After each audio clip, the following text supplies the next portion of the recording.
নমস্কার, নিউজ নাওয়ের পর্দায় আপনাদের সকলকে স্বাগত। আমি সুবীর রয়েছে আপনাদের সাথে। চলে যাব বিস্তারিত খবরে। মণিপুরের মেইতি সংগঠন আরামবাই তেঙ্গুলের নেতা করং সিংকে গ্রেপ্তার করেছে সিবিআই। প্রেক্ষিতে আবারও একবার উত্তপ্ত হয়ে উঠল মণিপুর। রাষ্ট্রপতি শাসনের মধ্যেই জারি করা হলো কারফিউ। আবার নতুন করে উত্তেজনা ছড়ালো মণিপুরে। শনিবার বিকেলের পর থেকে পরিস্থিতি উত্তপ্ত হতে শুরু করে, যার রেশ দেখা যায় রবিবারেও। মণিপুরের মেইতেই সংগঠন আরামবাই তেঙ্গলের নেতা করং সিংকে রবিবার গ্রেপ্তার করেছে সিবিআই। 2023 সালে সহিংসতা উস্কে দেওয়ার অভিযোগ রয়েছে তার বিরুদ্ধে। শনিবার গভীর রাতে তার গ্রেপ্তারের খবর ছড়িয়ে পড়ার পর সহিংসতা ছড়িয়ে পড়ে মণিপুরে। বিক্ষোভকারীদের সঙ্গে পুলিশের সংঘর্ষে অশান্ত হয়ে ওঠে মণিপুরের রাজধানী ইম্ফল। পরিস্থিতি নিয়ন্ত্রণে মণিপুরের 7টি জেলায় বন্ধ করে দেওয়া হয়েছে ইন্টারনেট পরিষেবা। শুধু তাই নয়, বিষ্ণুপুর জেলায় কারফিউ জারি করেছে পুলিশ। এছাড়াও ইম্ফল পূর্ব, ইম্ফল পশ্চিম, থৌবাল, কাকচিং এর মতো জেলাগুলিতে নিষিদ্ধ করে দেওয়া হয়েছে জমায়েত। 5 বা তার বেশি লোকের জমায়েতে নিষেধাজ্ঞা জারি করেছে মণিপুর পুলিশ প্রশাসন। পরিস্থিতি সম্পর্কে জানিয়ে একটি বিবৃতি দিয়েছেন মণিপুরের কমিশনার এবং স্বরাষ্ট্র সচিব। মণিপুরে ইম্ফল পূর্ব, ইম্ফল পশ্চিম, থৌবাল, কাকচিং এবং বিষ্ণুপুর জেলাগুলিতে বর্তমান আইন শৃঙ্খলা পরিস্থিতির পরিপ্রেক্ষিতে আশঙ্কা করা হচ্ছে কিছু ব্যক্তি উদ্দেশ্য প্রণোদিতভাবে জনগণের আবেগকে উস্কে দেওয়ার চেষ্টা করছেন। হিংসাত্মক বক্তব্য এবং ভিডিও ছড়াতে সমাজ মাধ্যমকে ব্যবহার করতে পারেন বলে মনে হচ্ছে, যা মণিপুরের আইন শৃঙ্খলা পরিস্থিতির উপর গুরুতর প্রভাব ফেলতে পারে বলে দেওয়া হয়েছে বিবৃতি। আপাতত আগামী 5 দিন ইন্টারনেট পরিষেবা বন্ধ রাখার নেওয়া হয়েছে সিদ্ধান্ত। মেইতেই গোষ্ঠী আরামবাই তেঙ্গলের কমান্ডার সহ 5 জনের গ্রেপ্তারের খবর প্রকাশ্যে আসার পরেই সূত্রপাত হয় অশান্তির। পশ্চিম ইম্ফলের কোয়াকেইতেল পুলিশ পোস্টে হামলা চালায় মেইতেই গোষ্ঠীর বেশ কয়েকজন। ধৃতের অবিলম্বে মুক্তির দাবিতে বিক্ষোভ শুরু করেন তারা। বিক্ষুব্ধ জনতাকে ছত্রভঙ্গ করতে কয়েক রাউন্ড গুলিও চালিয়েছে পুলিশ। দুই পক্ষের ধস্তাধস্তিতে 2 সাংবাদিক সহ আহত হন 3 জন। তারপরেই রাজ্যের বিভিন্ন দিকে ছড়াতে শুরু করে অশান্তির আগুন।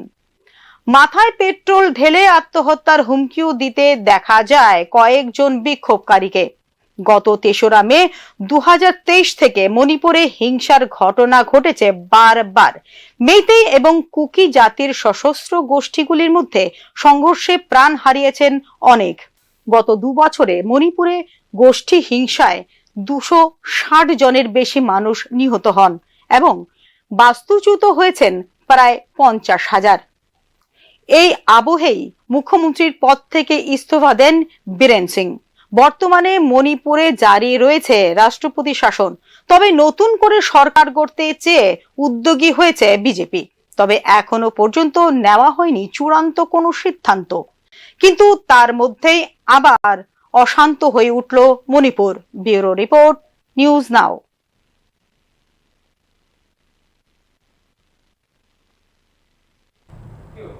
জিবি হাসপাতাল এইমস এর অনুরূপ স্বাস্থ্য পরিষেবা গড়ে তোলার জন্য এইমস অধিকর্তার দৃষ্টি আকর্ষণ করা হয়েছে বলে জানিয়েছেন মুখ্যমন্ত্রী ডক্টর মানিক সাহা। চা শ্রমিকদের পাত্রা বিতরণ কর্মসূচিতে এই কথা জানিয়েছেন মুখ্যমন্ত্রী ডক্টর মানিক সাহা।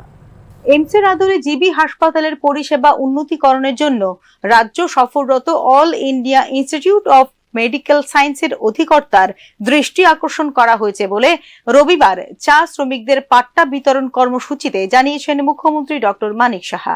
রাজ্যে কিছুদিনের মধ্যেই 100 শয্যা বিশিষ্ট একটি সুপার স্পেশালিটি হাসপাতাল নির্মাণ করা হবে, যেখানে ইতিমধ্যেই এক্ষেত্রে 5 কোটি টাকা বরাদ্দ করা হয়েছে বলেও জানিয়েছেন মুখ্যমন্ত্রী।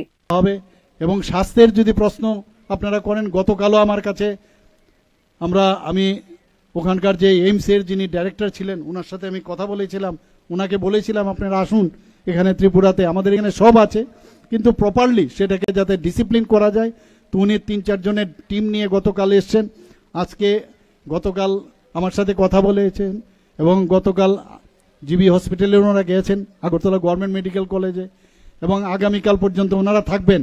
আমরা চাইছি যে স্বাস্থ্য ব্যবস্থা আমরা যেটা করছি সেটা প্রপারলি যেন হয়, এইমসের মধ্যে যেভাবে করছে এখানে যেন হয় সেইভাবে আমরা কাজ করছি। আজকে আমাদের এখানে সুপার স্পেশালিটি শুরু হয়েছে, আমাদের এখানে যে 400-র মতো এমবিবিএসের যে সিট আসন সংখ্যা এখানে হয়েছে, ডেন্টাল কলেজ হয়েছে, এখানে বিএসসি নার্সিং কলেজ হয়েছে, ফার্মেসি কলেজ হয়েছে। সব দিক দিয়ে আমরা কিন্তু এখন স্বয়ংসম্বর বলা যায়, আমরা অনেক কাজ করছি স্বাস্থ্য ব্যবস্থার দিকে। কিছুদিন আগে আপনারা দেখেছেন অলরেডি আমরা এবারের যে বাজেটে আমরা বলেছি 100 সিটের একটা টারশারি সেন্টার মানে আই হসপিটাল আমরা করব। আইএলএস উঠার আগে বাঁ দিকের যে জায়গাটা আছে সেখানে আমরা একদম অত্যাধুনিক একটা আই হসপিটাল আমরা এখানে করব। এর জন্য প্রায় অলরেডি 5 কোটি টাকা আমরা বরাদ্দ করেছি। আমরা বিভিন্ন জায়গায় আমরা চাইছি যে ত্রিপুরার মানুষ বাড়িঘর বিক্রি না করে যেন বাইরে না যায়, সেই ব্যবস্থা আমরা এখানে করছি। চা বাগান শ্রমিকদের উন্নয়নে চালু করা হয়েছে চা শ্রমিক কল্যাণ প্রকল্প। চা শ্রমিকদের মধ্যে 75%ই মহিলা। ত্রিপুরায় একসময় রুগ্ন ছিল চা শিল্প। বর্তমানে চা শিল্প এবং শ্রমিকদের উন্নয়নে বিশেষ উদ্যোগ নিয়েছে রাজ্য সরকার, জানিয়েছেন মুখ্যমন্ত্রী ডক্টর মানিক সাহা। মুখ্যমন্ত্রী চা শ্রমিক কল্যাণ প্রকল্পের যে আনুষ্ঠানিক ঘোষণা আমাদের যশস্বী স্বরাষ্ট্রমন্ত্রী অমিত শাহজি গত 8ই মার্চ 2022-এ সেটার শুরু করেছিল, এবং সেটার মেইন যে উদ্দেশ্য সেটা হচ্ছে চা বাগান শ্রমিক যারা আছেন তাদের যাতে উন্নয়ন হয়, এবং সেই জন্যই আমাদের গত 8ই মার্চ 2022-এ মাননীয় স্বরাষ্ট্রমন্ত্রী অমিত শাহজি সেটার এই প্রকল্পটি উনি ঘোষণা করেছিলেন। এখানে দেখা গেছে আমাদের এখানে মহিলারা যারা চা বাগানের সাথে যুক্ত, মহিলারা প্রায় 75%। এবং আমরা জানি চা শিল্পের এখানে চেয়ারম্যান এখানে আছেন চা শিল্পের, উনি জানেন যে আমরা কিভাবে চেষ্টা করছি। রুগ্ন অবস্থায় দাঁড়িয়েছিল চা শিল্পগুলো সারা ত্রিপুরাতে। আমাদের সরকার 2018-র আগে এমন একটা অবস্থা ছিল। আমরা বললাম যে না, এই চা শিল্পগুলোকে আমাদের পুনরুদ্ধার করতে হবে। এখনো আমরা যে ভাবছি যে আরো যেসব জায়গায় পৌঁছানো দরকার এখনো বাকি আছে সেইখানে আমাদের পৌঁছানো দরকার। কিন্তু তার আগে যদি আমাদের চা শ্রমিকদের যদি আমরা তাদের, কারণ আমরা চা শ্রমিকরা হচ্ছে আমাদের এই চা যে ক্ষেত্র সেই শিল্পের সাথে তারাই হচ্ছে আমাদের মেরুদণ্ড। তো মেরুদণ্ড যদি শক্তিহীন হয় তাহলে। রাজ্যে বর্তমানে 12,839 হেক্টর জমি জুড়ে 52টি চা বাগান রয়েছে, যার মধ্যে সরকার পরিচালিত বাগান রয়েছে 5টি, সমবায় পরিচালিত বাগান রয়েছে 11টি এবং বাকিগুলি বেসরকারি সম্পত্তি। 2017-18 সালে রাজ্যে চা উৎপাদন ছিল যেখানে 1.72 লক্ষ কেজি। 2024-25 সালে তা ছাড়িয়ে গেছে 7 লক্ষ কেজি। মুখ্যমন্ত্রী চা শ্রমিক কল্যাণ প্রকল্পের আওতায় তুফানিয়া লুঙ্গা চা বাগানে এদিন 86 জনকে পাট্টা বিতরণ করেন মুখ্যমন্ত্রী doctor Manik Saha. Bureau report, news now. Bangladeshi অনুপ্রবেশকারীদের নিয়ে বিভিন্ন রাজনৈতিক দলগুলির বিভিন্ন রকম মন্তব্যের প্রতিক্রিয়া দিলেন মুখ্যমন্ত্রী ডক্টর মানিক সাহা। বাংলাদেশি অনুপ্রবেশকারীদের বিষয়ে আইন অনুযায়ী কাজ করছে সরকার। বাংলাদেশি অনুপ্রবেশকারী ইস্যুতে রবিবার এই প্রতিক্রিয়া ব্যক্ত করলেন মুখ্যমন্ত্রী ডক্টর মানিক সাহা। আমরা খুব ভালোভাবে কাজ করছি, আইনের মাধ্যমে আমরা সবকিছু করছি, এর জন্য আপনি চিন্তা করবেন না। সব খবর আপনার কাছে আছে এবং যেখানে যা দরকার রিপোর্ট করার বিষয় হোক যাই হোক আমরা সেটা কিন্তু করছি। নেশামুক্ত ত্রিপুরা গড়তে ক্রীড়া ক্ষেত্রকে বেছে নিয়েছে সরকার। এক্ষেত্রে বিশেষ নজর দেওয়া হচ্ছে ফুটবলে। বি ডিভিশন লিগ ফুটবল টুর্নামেন্টের উদ্বোধনী অনুষ্ঠানে যোগ দিতে গিয়ে এরকমটাই জানালেন মুখ্যমন্ত্রী ডক্টর মানিক সাহা। রবিবার থেকে উমাকান্ত ময়দানে শুরু হয়েছে B division league football tournament. যে আমরা ত্রিপুরা সরকার আমাদের যে স্পোর্টস ডিপার্টমেন্ট আছে সেখান থেকে আমরা চেষ্টা করছি যাতে সমস্ত জায়গায় বিশেষ করে ফুটবলের যে ধরনের আমরা সিনথেটিক ফুটবল গ্রাউন্ড আমরা করছি সারা ত্রিপুরাতে এখন প্রায় 7টা থেকে 8টার মতো হয়ে গেছে। আরও অনেক জায়গার মধ্যে আরও এই ধরনের সিনথেটিক ফুটবলটা গ্রাউন্ড হবে। এতে করে অনেক সুবিধা হয়, খেলাধুলার সুবিধা হয় এবং ইন্টারন্যাশনালি এখন বা ন্যাশনালি বহু জায়গায় খেলতে গেলে আগে তো এগুলো ছিল না, এখন ফ্লাড লাইট হয়ে গেছে, রাত্রিবেলাও কীভাবে খেলতে হয় এগুলোও কিন্তু এখন যারা প্লেয়ার আছে ওরা কিন্তু করতে পারছে, বুঝতে পারছে, প্র্যাকটিসও করতে পারছে। এর জন্য একবার আমরা সমস্ত ন্যাশনাল এবং ইন্টারন্যাশনাল লেভেলে এখন খেলা হচ্ছে। আমাদের ত্রিপুরার বিশেষ করে যারা জনজাতি সম্প্রদায়ের যারা আছেন, ছেলে মেয়েরা দুটোই ওরা খুব ভালো কিন্তু করছে, পারফরমেন্সও বেটার, এবং তাদেরকে আরও ভালো করে ট্রেনিং দক্ষতা নিয়ে মাননীয় প্রধানমন্ত্রীজিও বলেন সব বিষয়ে আমাদের দক্ষতা থাকা দরকার, এবং সেই দক্ষতার ট্রেনিং সব বিষয় সেই খেলাধুলার জন্য এটা প্রযোজ্য। এখানকার যে ইয়াং ছেলে মেয়েরা আছে, আমি বলবো যে এই ফুটবল খেলা কিন্তু একটা অত্যন্ত আমাদের কাছে উত্তেজনাপূর্বক একটা খেলা, এবং আমরা খুব আনন্দ লাভ করি, এবং খেলাধুলার মাধ্যমে আমাদের মধ্যে যে মানসিক এবং শারীরিক যে ডেভেলপমেন্ট হয় সেটা এই বয়সে যদি থাকে, এবং বেশি পরিমাণে ছেলে মেয়েরা যদি এই খেলাধুলার সাথে যুক্ত হয়, ফুটবলে যদি যুক্ত হয়, তাহলে একটা ডিসিপ্লিন কীভাবে থাকতে হয় খেলাধুলার সাথে থেকে, মানে বাস্তব জীবনেও যখন কিভাবে ডিসিপ্লিন থাকতে হয় সেটা কিন্তু ওরা শিখবে।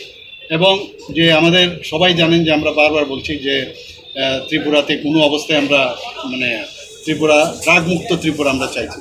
তো যদি খেলাধুলাতে ছেলে মেয়েরা বেশি থাকে তাহলে ওই দিকে ঝুঁকবে না, কারণ এতে রাজ্য পুলিশে একসঙ্গে 108 জন আধিকারিকের বদলির বিজ্ঞপ্তি জারি করল রাজ্য সরকার। আইপিএস এবং টিপিএস পর্যায়ে হয়েছে এই রদবদল।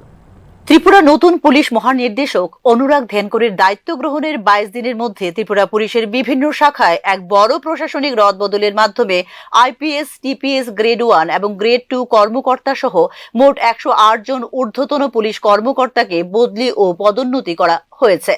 গত 17 মে গোয়েন্দা বিভাগের প্রাক্তন মহানির্দেশক অনুরাগ ধ্যানকরকে ত্রিপুরার ডিজিপি হিসেবে অমিতাভ রঞ্জনের স্থলাভিষিক্ত করা হয়, এবং এরপরই রাজ্যের বেশিরভাগ জেলার আইন শৃঙ্খলা পরিস্থিতি পর্যালোচনা করেন তিনি।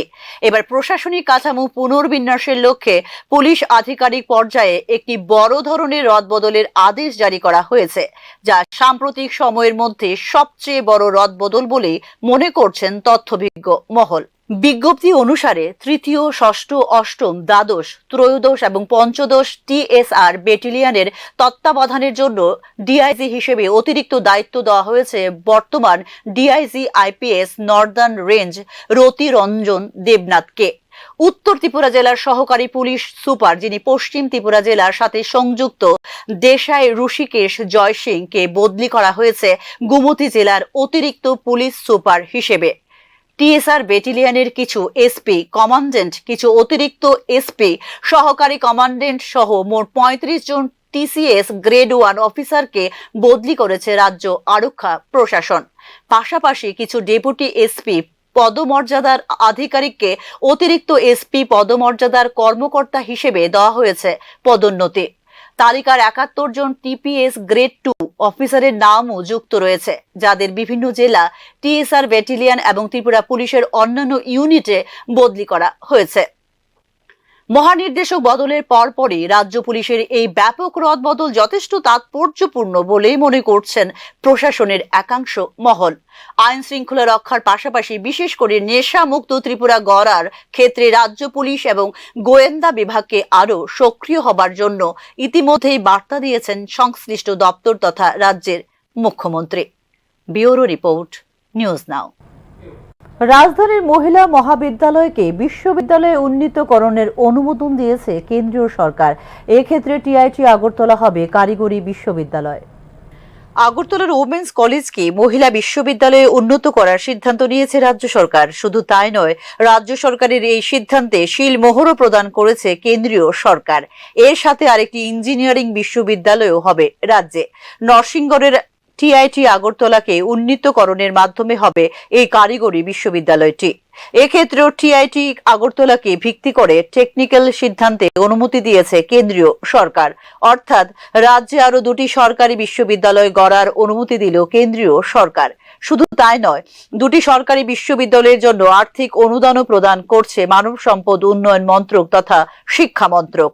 রাজ্যে ত্রিপুরা কেন্দ্রীয় বিশ্ববিদ্যালয় এমবিবি বিশ্ববিদ্যালয়ের পর এখন হবে একটি মহিলা বিশ্ববিদ্যালয় এবং একটি টেকনিক্যাল বিশ্ববিদ্যালয়। শিক্ষা দপ্তরের উদ্ধৃতি দিয়ে পাওয়া তথ্য অনুযায়ী নতুন 2টি সরকারি বিশ্ববিদ্যালয়ের জন্য আর্থিক সাহায্য প্রদান করছে কেন্দ্রীয় সরকার। এখন সেই অনুযায়ী শুরু হয়েছে 2টি কলেজের পরিকাঠামো উন্নয়নের কাজ।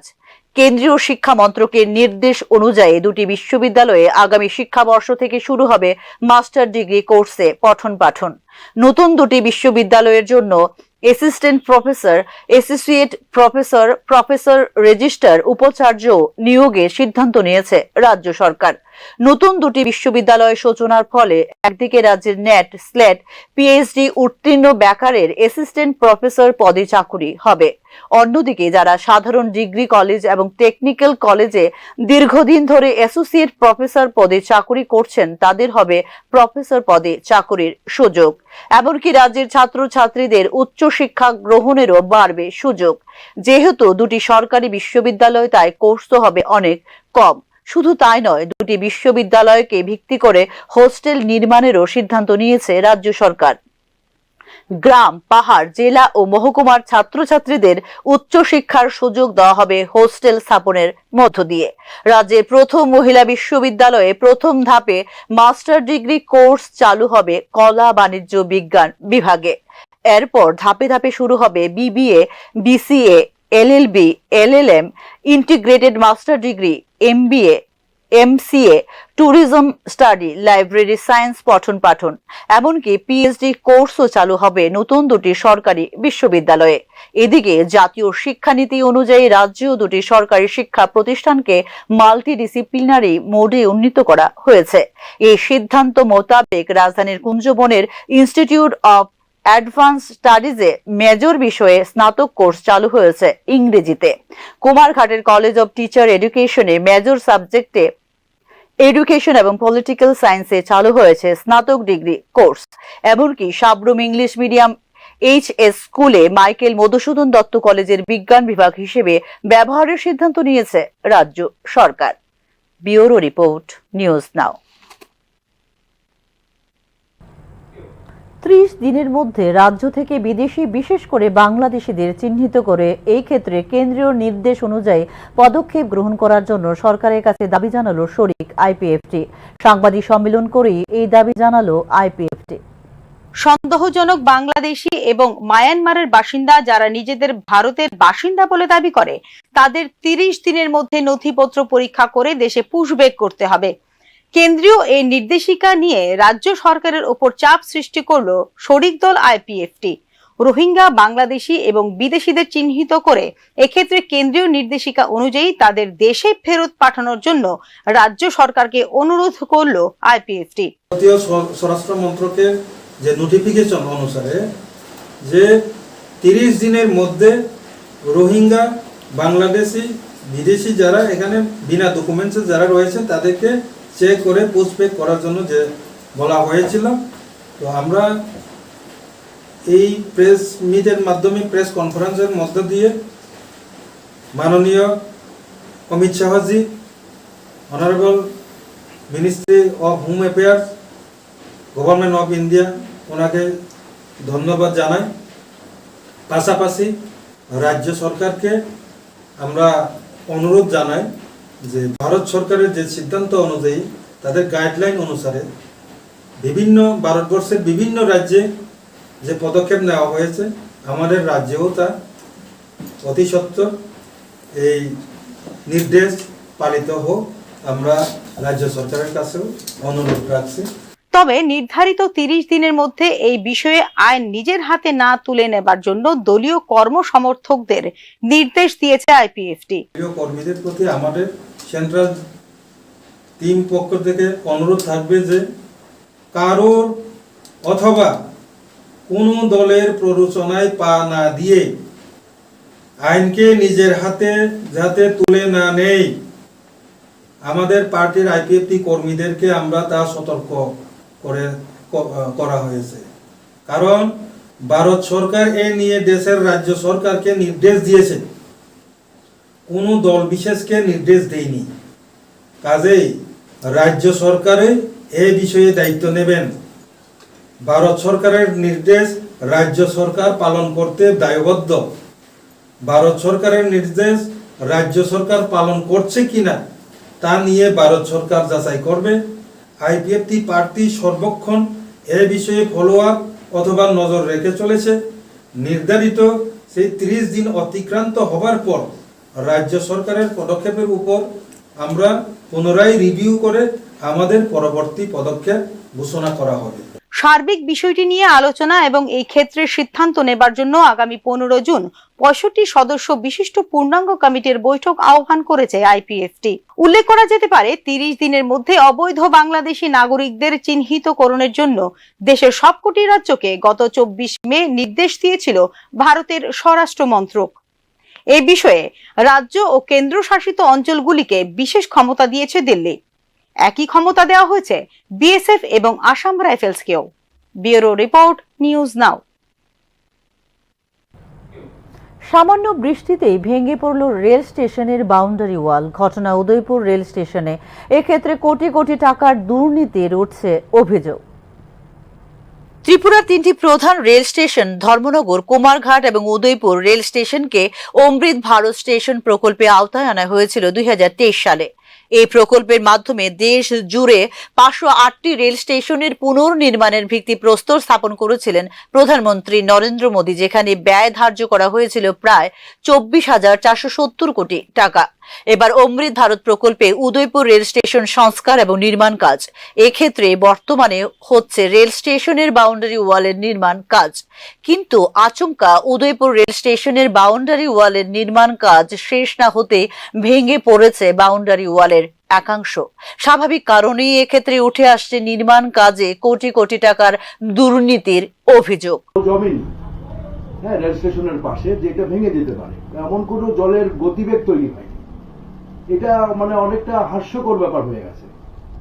আসলে অত্যাধুনিক প্রযুক্তি যেটা দরকার, পাইলিং করে আরসিসি ওয়াল নির্মাণ করা আরসিসির মাধ্যমে, সেই ধরনের কোনো কিছু কিন্তু জনগণ খুঁজে পাচ্ছে না। জনগণ দেখতে পাচ্ছে না যে এই ধরনের কোনো কাজ হচ্ছে। আসলে একটা দুর্নীতি গন্ধ এখানে দেখা দিয়েছে এবং দুর্নীতির বাসা হয়েছে। আমরা দেখছি যে এই ধরনের বড় বড় কাজগুলিতেই ব্যাপক দুর্নীতির ঘটনা ঘটছে। অমৃত ভারত স্টেশন প্রকল্পের অধীনে 34 কোটি টাকা ব্যয়ে উদয়পুর রেল স্টেশনের পরিকাঠামোগত উন্নয়নের কাজ শুরু হয়েছে মাসখানেক আগে।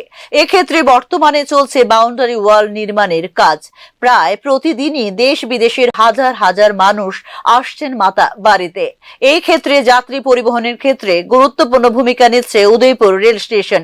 এক্ষেত্রে রেল স্টেশনের এই নিম্নমানের নির্মাণ কাজও দিনের আলোর মতোই পরিষ্কার হয়ে ফুটে উঠছে সংশ্লিষ্টদের মধ্যে। 2023 সালের আগস্ট মাসে প্রধানমন্ত্রী নরেন্দ্র মোদী ভারতের 508টি রেল স্টেশনকে অমৃত ভারত স্টেশন প্রকল্পের অধীনে উন্নয়ন করার ঘোষণা দেবার পর উদয়পুর মাতাবাড়ি রেল স্টেশন নিয়ে প্রত্যাশার পারদ অনেকটাই চড়ে আছে রাজ্যবাসীর মধ্যে। কিন্তু নির্মাণ কাজে দুর্নীতি এবং এই ক্ষেত্রে নিম্নমানের নির্মাণ কাজ নিয়ে তীব্র ক্ষোভ দেখা দিয়েছে সাধারণ মানুষের মধ্যে। ব্যুরো রিপোর্ট, নিউজ নাও। রাজ্য সরকারকে কলঙ্কিত করছে টিআরবিটি। রবিবার সাংবাদিক সম্মেলন করে এই অভিযোগ করল টেট পরীক্ষার্থীরা।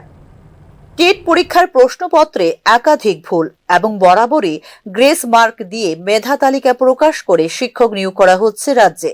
বিষয়টি নিয়ে রাজ্য সরকারকে কলঙ্কিত করছে teachers recruitment board of Tripura. রবিবার সাংবাদিক সম্মেলন করে এই অভিযোগ করল টিচার্স এলিজিবিলিটি টেস্ট বা টেট পরীক্ষার্থীরা। উনি স্বীকার করেছেন, আপনারাও দেখেছেন বিগত বছর উনি বলেছেন। আচ্ছা, যদি স্বচ্ছতার মাধ্যমে হতো তাহলে 19 সালে কেন গ্রেস দিয়েছিল, 21 সালে কেন দিয়েছিল, 22-এ কেন দিয়েছিল? এটা কি এইভাবে কি গ্রেস দিয়ে শিক্ষক নিয়োগ করা হবে? আপনারাই বলুন, কোয়ালিটিফুল শিক্ষক কি পাবে এইভাবে? গ্রেজওয়ালা টিচার যদি পড়ায় তো গ্রেজই দেবে না। 3rd ডিভিশন টিচার যদি পড়ে 3rd ডিভিশনই পাবে, 1st ডিভিশন পাবে না। ওনার প্রত্যেকটা কথা এরকম। আবার আরেকটা জিনিস বলছে, যতবার গিয়েছি আমরা ততবার উনি বলেছেন আমরা একদম ফাইনাল রেজাল্ট পর্যন্ত আমরা করতে পারবো, এরপরে আপনারা ইচ্ছা করলে কোর্টে যেতে পারেন। কোর্টে কেন যাব? টেন্টেটিভ রেজাল্টের নিচে কার সিগনেচার দেওয়া আছে? কন্ট্রোলার, ঠিক আছে, ভেরিফাই না করে কি দিয়েছে। আর আমি পরীক্ষা নিয়েছি টিআরবিটি, আমি কেন কোর্টে যাব?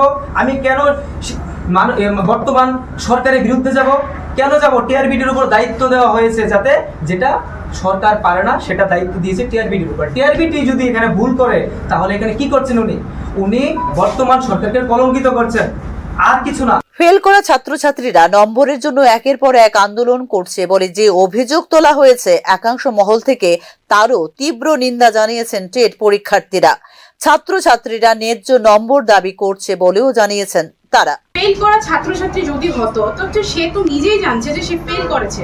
তো ফেল করা ছাত্রছাত্রীর মধ্যে যে একটা পরীক্ষার্থীর সেটা আশ্বাস থাকে না যে আমি ফেল করেছি, এটা কোনো গ্রেস মার্ক দিয়ে বা আমি বলেছি আমাকে পাস করিয়ে দিন, আমি নেক্সট ক্লাসে ভালো করবো, সেটার কোনো ব্যাপার নেই। কিন্তু এখানে যারাই মানে যেটাই চাইছে, মানে টিআরবিটির কাছে বা চেয়ারম্যান স্যারের কাছে বা মাননীয় মুখ্যমন্ত্রীর কাছে বা শিক্ষামন্ত্রীর কাছে যেটাই দাবি রেখেছেন বা যেটাই জানাতে চাইছে আমাদের ছাত্র মহল বা পরীক্ষার্থীর মহল থেকে যে বার্তাটা আমরা রাখতে চাইছি, সেটা এটাই বলতে চাইছি যে আমরা ফেল করা ছাত্রছাত্রী না, যে আমরা এখানে আমাদের বার্তাটা আপনাদের কাছে পৌঁছাতে চাইছি।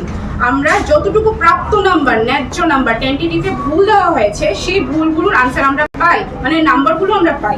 প্রশ্নপত্র ভুল করা হয়েছে, আউট অফ সিলেবাস করা হয়েছে, সেইগুলো নাম্বার যদি আমরা করতাম, আনসার করতাম, ন্যায্য নাম্বার আমরা পেতাম।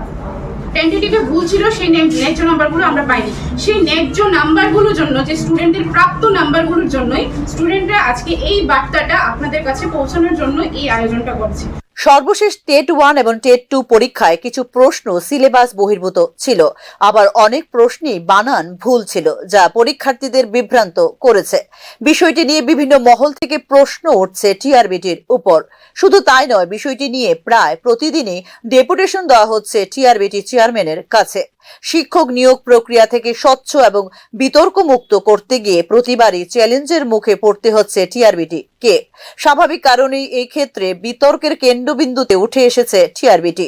এদিন তিনি আরো বলেন, এমনকি পরীক্ষায় পাঠ্যক্রম বহির্ভূত বিষয়গুলোর জন্য প্রস্তুতি নেওয়ার জন্য পূর্ব নোটিশ দেওয়া হয়নি। তাই এই বিষয়টি গুরুত্ব সহকারে দেখার জন্য টিআরবিটি চেয়ারম্যানের নিকট আবেদন জানানো হয়েছে। ব্যুরো রিপোর্ট, নিউজ নাও। গত আগস্ট মাসের বন্যার ফলে জুলাইবাড়ি বিধানসভা কেন্দ্রের বিভিন্ন জায়গায় ভেঙে পড়েছে জাতীয় সড়ক। দীর্ঘ অনেক মাস অতিক্রান্ত হবার পরেও কোনো প্রকার পদক্ষেপ গ্রহণ করছে না ন্যাশনাল হাইওয়ে অথরিটি। এতে করে যান চলাচলে বিশেষ অসুবিধার সম্মুখীন হতে হচ্ছে। দুর্ঘটনা ঘটে যাবার আশঙ্কা থেকে যাচ্ছে যে কোনো সময়। রবিবার দক্ষিণ জেলার জেলা শাসককে সঙ্গে নিয়ে জোলাইবাড়ির সাচিরামবাড়ি এলাকা সংলগ্ন ভগ্নদশায় থাকা জাতীয় সড়ক ও অন্যান্য জায়গা পরিদর্শন করলেন মন্ত্রী শুক্লাচরণ নোয়াতিয়া। জাতীয় সড়কটি মেরামত করে জুলাইবাড়ি বিধানসভা কেন্দ্রের সার্বিক উন্নয়নের উপর গুরুত্ব দেন মন্ত্রী শুক্লাচরণ নোয়াতিয়া। ধনঞ্জয় পার্কের জাস্ট 200 মিটার আগে যে ন্যাশনাল হাইওয়ে গত বর্ষার সময়ে, ফ্লাডের সময়ে ল্যান্ডস্লাইড হয়ে প্রায় 2টা স্পটে খুব রিস্ক একটা পজিশনে আছে এখন। সে জায়গাতে আমরা স্পটে ভিজিটে গেছি আমাদের ডিএম সাহেবকে নিয়ে, এবং আমাদের ন্যাশনাল হাইওয়ে এই রাস্তাটাকে কীভাবে আমরা পজিশন ফিরিয়ে আনা যায় সেই ক্ষেত্রে আমরা স্পট ভিজিট করেছি। তারপরে আমাদের এআরডিডি অফিস একটা আমাদের কমপ্লিটলি বিল্ডিংয়ের কাজ মোটামুটি সম্পূর্ণ হয়েছে, কিন্তু ইনোগ্রেশন পেন্ডিং রয়েছে এবং শুধু রাস্তার জন্য একটা সমস্যার কারণে আমরা ইনোগ্রেশন করতে পারিনি। তাই আগামী দিনে সেটা আমরা রোডের কানেক্টিভিটি সেটাকে কমপ্লিট করে আমরা ইনোগ্রেশন করার একটা স্পট ভিজিটে আমরা এসেছি। Thank you sir.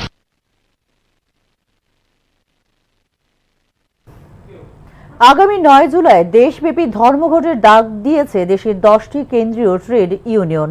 মোট 17 দফা দাবিকে সামনে রেখে এই ধর্মঘটের আহ্বান করেছে ট্রেড ইউনিয়নগুলি। ট্রেড ইউনিয়নের এই ধর্মঘটকে সমর্থন জানানো হয়েছে বলে রবিবার সাংবাদিক সম্মেলনে জানিয়েছে সিপিআইএমএল ত্রিপুরা রাজ্য কমিটি। ধর্মঘটে মোট 17 দফা দাবির অন্যতম মূল দাবি হল বিদ্যুৎ বেসরকারীকরণ বন্ধ করা। বিদ্যুৎ বেসরকারীকরণের মধ্য দিয়ে লুটের রাজত্ব কায়েম করা হয়েছে বলে অভিযোগ করে সিপিআইএমএল। বেসরকারীকরণ করে দেওয়া হচ্ছে, হ্যাঁ, এবং এই বেসরকারীকরণের বিরুদ্ধে আগামী 9 জুলাই সারা দেশে বন্ধ হবে। 10টি কেন্দ্রীয় ট্রেড ইউনিয়ন, কেন্দ্রীয় ফেডারেশন, সমস্ত গণসংগঠন তারা আগামী 9 জুলাই তারা সারা দেশব্যাপী ধর্মঘট ডেকেছে। এই ধর্মঘটের 17টা দাবির মধ্যে একটা মূল দাবি হচ্ছে যে বিদ্যুৎ উৎপাদন এবং বিদ্যুৎ বন্টনের বেসরকারীকরণ বন্ধ করা। আজকে আমার রাজ্যে বিজেপি কর্পোরেটদের ডেকে এনে পুরো বিদ্যুৎ বন্টন ব্যবস্থাটাকেই আজকে বেসরকারীকরণ করে দিচ্ছে। আপনি দেখুন, আদানি ঢুকেছে, এখন কি হচ্ছে, স্মার্ট মিটার দেওয়া হয়েছে। যে বাড়িতে স্মার্ট মিটার বসছে সেখানে তার বিদ্যুতের বিল 3 গুণ, 4 গুণ, 10 গুণ বেড়ে গেছে। 600-700 টাকা বিল আসতো, এখন 4000, 5000, 7000 টাকা বিল আসছে। দপ্তরে গেলে বলছে কিচ্ছু করার নেই, বিল দিন, না হলে কেটে দিন, লাইন কেটে দিন, আমরা কিচ্ছু করতে পারবো না। তো এইটা হচ্ছে লুটের রাজত্ব। বিদ্যুতের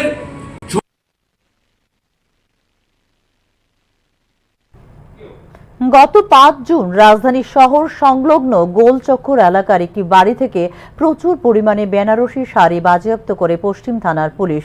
সেই রেস ধরে সন্দেহমূলকভাবে সম্প্রীত দাস নামে এক যুবককে ডেকে নিয়ে প্রাণী মারার চেষ্টা করে সেখানকার অবৈধ পাচারকারীরা। বিষয়টি নিয়ে রবিবার পূর্ব আগরতলা থানায় মামলা দায়ের করে সংশ্লিষ্ট যুবকের পরিবার এবং এলাকাবাসী। অবিলম্বে অভিযুক্তদের বিরুদ্ধে পদক্ষেপ নেবার দাবিও জানিয়েছে সংশ্লিষ্ট পরিবারের সদস্যরা। অবৈধভাবে তারা যে একটা টর্চার করছে, প্রাণে মারণের হুমকি দিছে, মাইরে লইছে, যে কূপ দিছে, পিস্তল ধরছে। হ্যাঁ, সবজির আমরা বিচার চাই। হ্যাঁ, সুষ্ঠু বিচার চাই। তারা যে কাম করছে এরা যদি উঠোয়ানে এরা যদি নাই তো আমার এই বাতিজি জামাই যদি নাই তো আমার বেআইন নাই তো এরা মাইরে লইলি। হ্যাঁ, দাউদা কুবাইছে, পিস্তল ধরে রাখছে, ওই আমাদের ঘুষ মারছে, গলার মাঝে টিপদা ধরছে, শ্বাস করলি তো ওই ফরু দিয়া গেছি আমরা থানার ভিতরে কোন কোন জায়গা দিয়ে করছে। যে আমি সুষ্ঠু বিচার চাই বাবা। পুলিশের দ্বারা আমরা আকুতিভাবে বিনতি করে কয়ে গেছি যাতে সুষ্ঠু বিচার পাই। পুলিশ কি